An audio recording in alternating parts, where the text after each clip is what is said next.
Hi, this is X with the Candid frame. So one of the things that I want to share in this video is that I want to show you how my website evolves.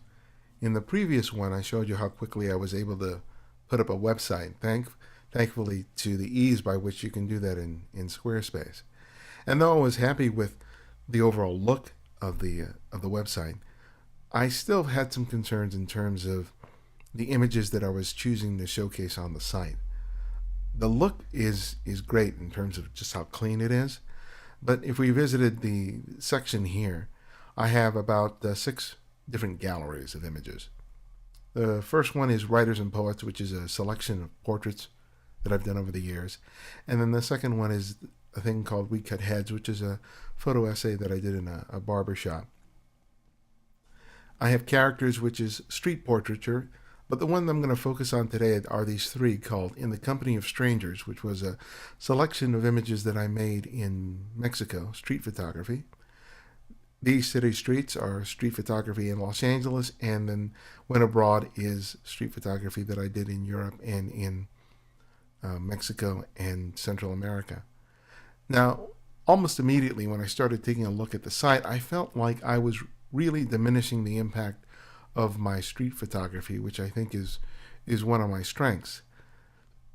Because I was sort of designating these images based on where I shot them, I was forced to make choices that showcase not only really strong images, but images that, while good, probably were not in par with my best photographs. So one of the things that I felt like I needed to do is that I need to consolidate these 3 into a single gallery. Forget about where they actually were created. Let me refine this and create a gallery that is going to have that much more impact. One of the ways I kind of confirm this is the analytics that the Squarespace website gives you. Analytics are really important, not only for tracking how many people come to your website and how long they stay on the website, but it can give you a really good sense in terms of what parts of your website are interesting people most. When you click here on this icon here, you get to see all this information. And for here, when I first created the website till today, I can see that I was getting a good amount of traffic. I've been promoting it on my social networks, on Facebook, on Twitter, on Google+. And that alone has resulted in a lot of people coming to the site to check it out. And while this information is important, the thing that I was going to was this section here called Popular Content. Now, the popular content actually tells me what links on my site people are clicking on. And when I take a look here, Home is obviously the button that's going to be clicked on most. But here I take a look, and the next point of interest is the blog. Then we have the photo story, We Cut Heads, then the portraiture for Writers and Poets. And then the next is In the Company of Strangers. And these are actually the first 3 galleries in that pull-down menu. Then it drops down here to In These City Streets. Characters drops down to about 19 page views, page views, and then Went Abroad, 16. So here at the top, I'm getting about 37, but by the time I get to Went Abroad, it's more than half have dropped off by that point. So I'm thinking, I need to consolidate those 3 galleries into one. Because even though I may have fewer galleries on my site, what I'm really concerned about is is this stuff my best work? Are people going to look at that site, even with the limited galleries or selection of images that I'm offering them, and will they come away with confidence in terms of who I am as a photographer? One of the mistakes I see a lot of photographers make is that they put too many images in there, too many images on their site, and just look at your own experience. You usually don't stay on a site very long unless you're just completely amazed by what you're seeing and you just really want to see more. Though I would love for people to visit every single picture on my site, I may not be everybody's cup of tea, but for those photographers or other visitors of the site who really like my work, I want to give them something they can sink their teeth into, but I don't want to put so much in there that all of a sudden they go, okay, let me move on. I think I've seen everything I need to see. I want people wanting more, and so hopefully my site will be able to to do that. By just thinking about what was happening in terms of my own perspective, in terms of what I was seeing, and looking at this data, I realized that consolidating those three galleries into one is really a good move. So I'm going to show you how I achieved that in Lightroom. I had the chance to take a look at one of the previous videos I did focusing on editing. You should take the time to do that because it will show you how I use Lightroom to make selections. And by editing, I don't mean processing images and converting a shot into black and white or doing white balance. I'm talking about choosing which images go into a portfolio or a website. And if you take a look at one of those previous videos, it will walk you through step by step through that process. I'll touch on it a little here, but you'll get much more information if you take a look at one of those earlier videos. Now, as I mentioned in one of those videos, I have this smart collection here, which collects all my PSD and TIFF files. And these are images that I've processed at some point, which ended up being PSD or TIFF. So these are images that I printed or that ended up on the website. Not on a website, but that I may have put up on Flickr or on my blog. So these are the images that I initially wanted to pick to be able to create a new gallery based on my street photography. This has all the images that I've converted over to PSD and TIFF. So there are certain images in here that aren't street photography, but I'm going to go and sort through these in order to find those images that I feel like really click for me. And what I did is I basically just I would scroll through those images, but before I get to that point, so what I wanted to do is I want to gather those images that I want to use on the website. So even before I start making my picks, I go here to collections and I create this collection set, which I called street edits. And you can see that right here. And then within that group, I created my first collection, which I call street first selects. And what I did is I go through all my PSD and TIFFs, and when I saw an image that fit the street photography category, I would simply drag it over into this first collection. When I was going through the photographs, I didn't linger on an image. I either had to click with it immediately, and if I was lingering and waffling back and forth, should I include it? If I was waffling at all, I just kept moving. Because that immediate reaction is something that I want to elicit in the viewers that take a look on my website. And if I'm waffling on an image, the likelihood that I may lose a viewer is more than likely. So I just want those images where I immediately know, yes, let me include it in there. So I went through all those images, and then I came up with an initial selection of about 50 photographs, which is not too bad considering that I came from almost 2,000 images. 50 is too many though. So I want to be able to cull them down. I need to be able to winnow that down to a more manageable amount, and I'm probably going to lose more than half of those different images. Now, if the images ended up as PSD or TIFFs, typically they receive about 2 stars from me. I want to have room for 3 or 4 or 5 stars for different stages of the use of the photographs afterwards. So if I'm giving something 3 stars, typically it's because I want to include it in a website.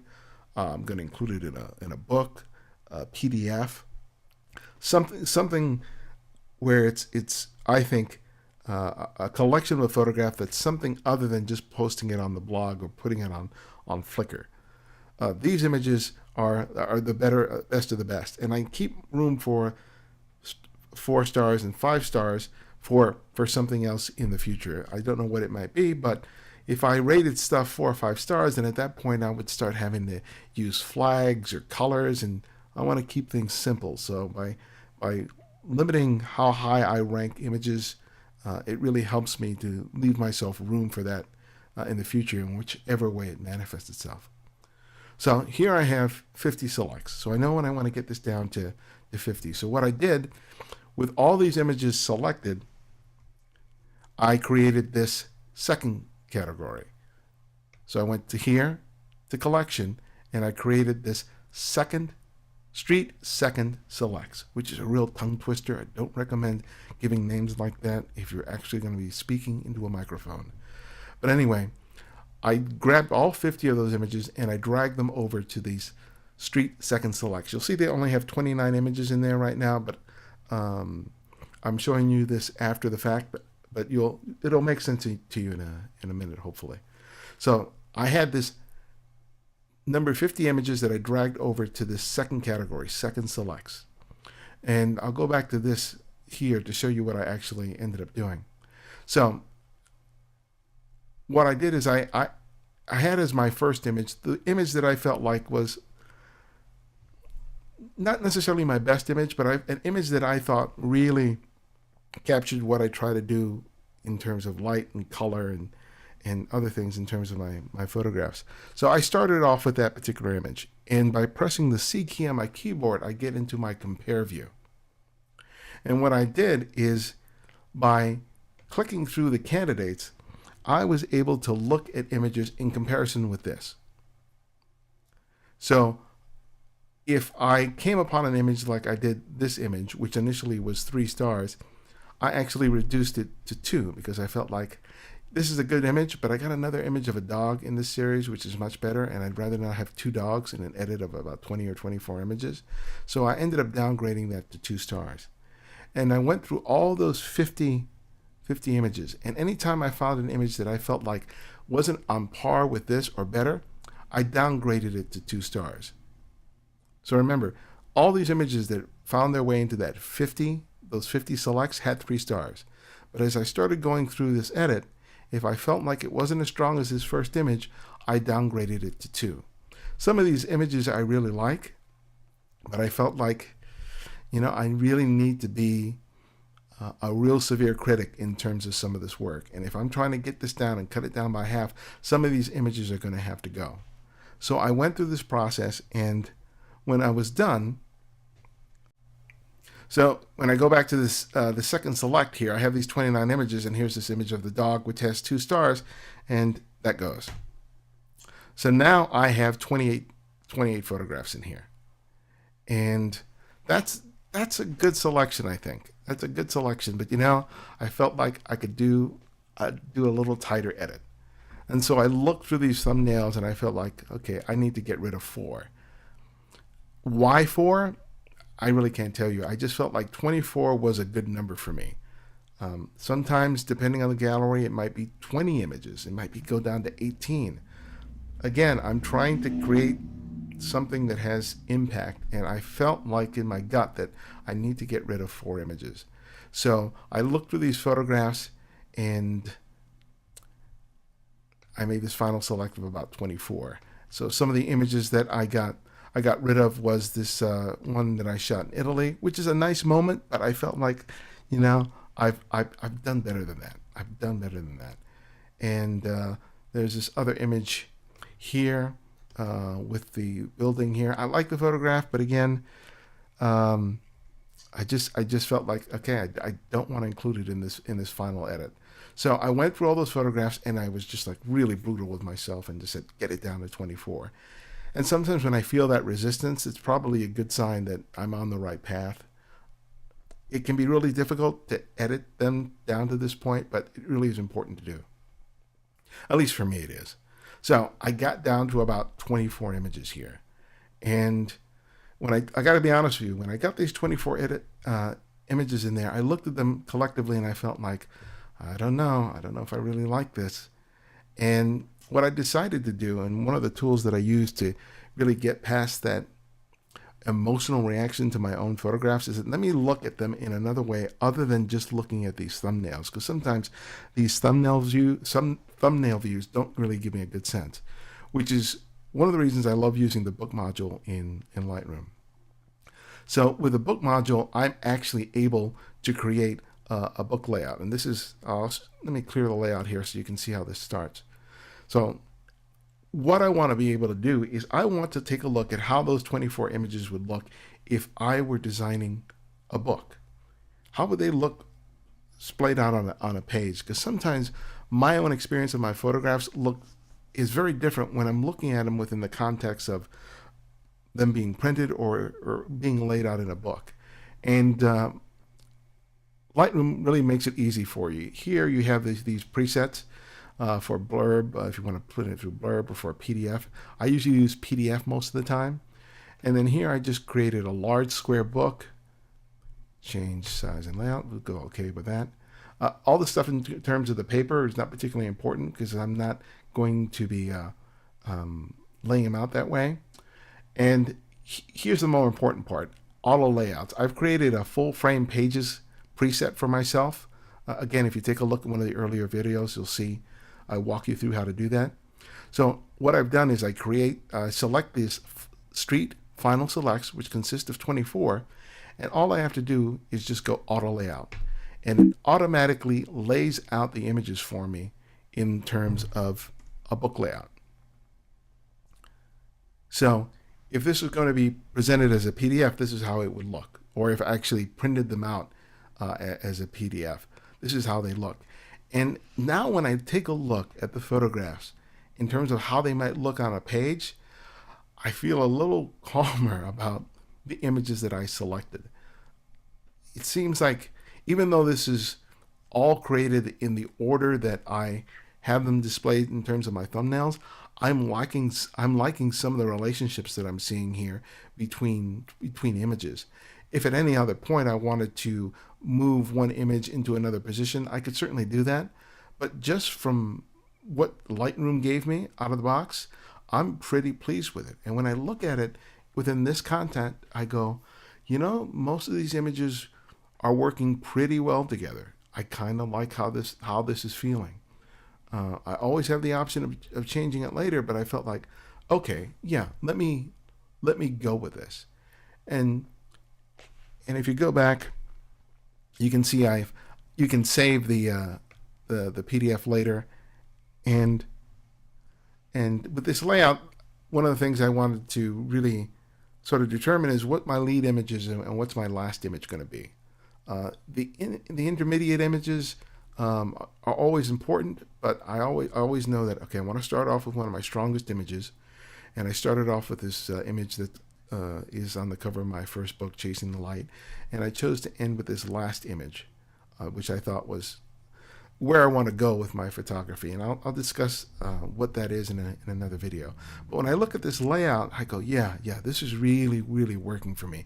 I think that this collection of images as a single gallery does much more than those 3 separate galleries did previously on the website.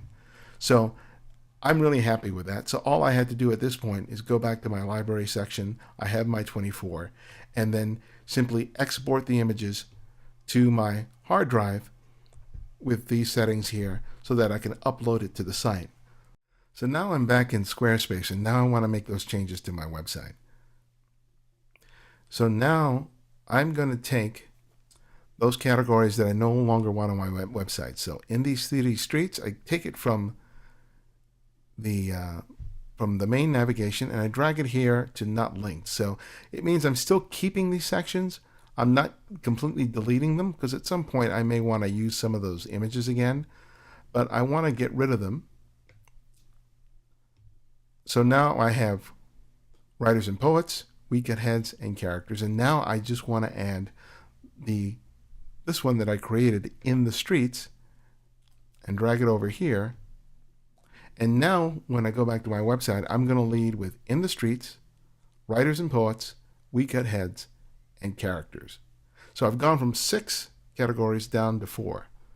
But now when I preview the website and I go here to in the streets and I take a look at this gallery, I think like, okay, this for me feels a lot better in terms of the selection of images that I have up there.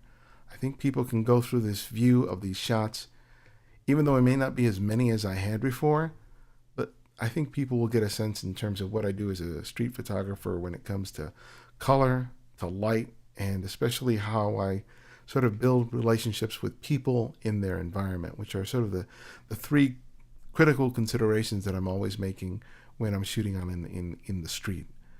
And I'll talk about that in a later video at some point.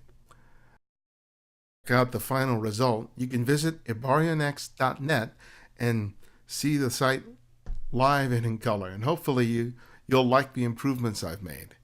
And I look forward to hearing from you, whether you like the improvements or if you have any suggestions. I'm always open to that. But hopefully, in sharing this process, it will help you, regardless of whether you're using Squarespace or some other resource to create your website. This is meant to be helpful to all photographers, and I hope that it's been that for you. And if you like what you're seeing in these videos, please let me know. You can post a message here on the YouTube channel, or even better, just contact me by sending me an email at info@thecandidframe.com, or share a message on Google+, Facebook, or even Twitter. And please subscribe if you like what you're seeing here. I'm going to be producing a lot more of these videos, and from what I'm hearing, a lot of people are really appreciating what I'm doing here, so that is always a good thing. And if you've not listened to one episode of The Candid Frame, I really recommend that you do that today. I have some great interviews, not only in the recent past, but coming up, and you don't want to miss out hearing from some of the world's best photographers. So, and you can find that by visiting thecandidframe.com. All right, guys. I'll see you next time.